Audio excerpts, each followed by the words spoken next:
अनुसूचित जाती आरक्षणातील उपवर्गीकरणाच्या निषेधार्थ नाशिकच्या मनमाडमध्ये Republican Party of India Athawale गटाचे कार्यकर्ते आक्रमक झाले आहे।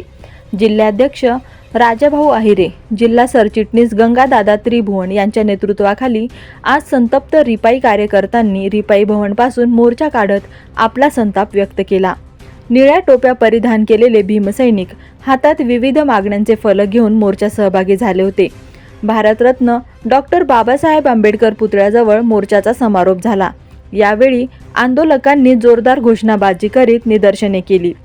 अनुसूचित जाती आरक्षणातील उपवर्गीकरणाचा निर्णय तत्काळ रद्द करावा यासह विविध मागण्यांचे निवेदन सादर करण्यात आले।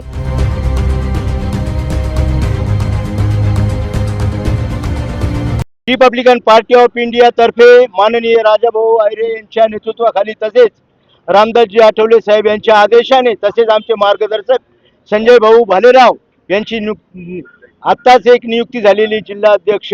तर आम्ही हा जो मोर्चा काढलेला आहे, तमाम जे 59 जाती आहेत ज्या एससीच्या, त्यांच्या वतीने हा मोर्चा काढलेला आहे।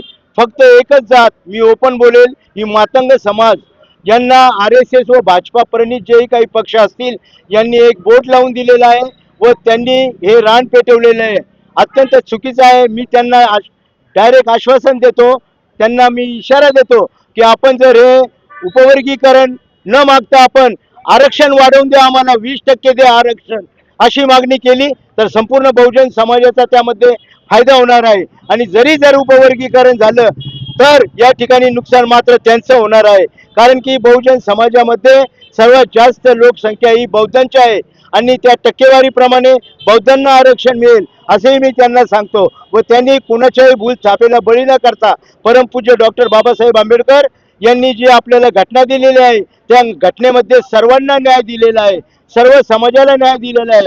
असा फक्त बौद्ध समाजालाच त्यांनी न्याय नाही दिलेला, परंतु बौद्धांची जी प्रगती होत आहे, कारण की बौद्धांनी कर्मकांड यज्ञ सर्व हिंदू देवदेवता यांना पाण्यामध्ये बुडवलेलं आहे, म्हणून त्यांची प्रगती झाली।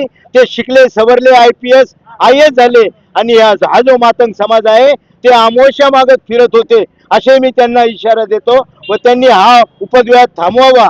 जर या ठिकाणी शासनाने जर लादण्याचा प्रयत्न केला, आमच्या अंगात जोपर्यंत रक्ताचा थेंब आहे तोपर्यंत आम्ही परमपूज्य डॉक्टर बाबासाहेब आंबेडकर यांच्या घटनेला छेद लागू देणार नाही। जय भीम, जय महाराष्ट्र।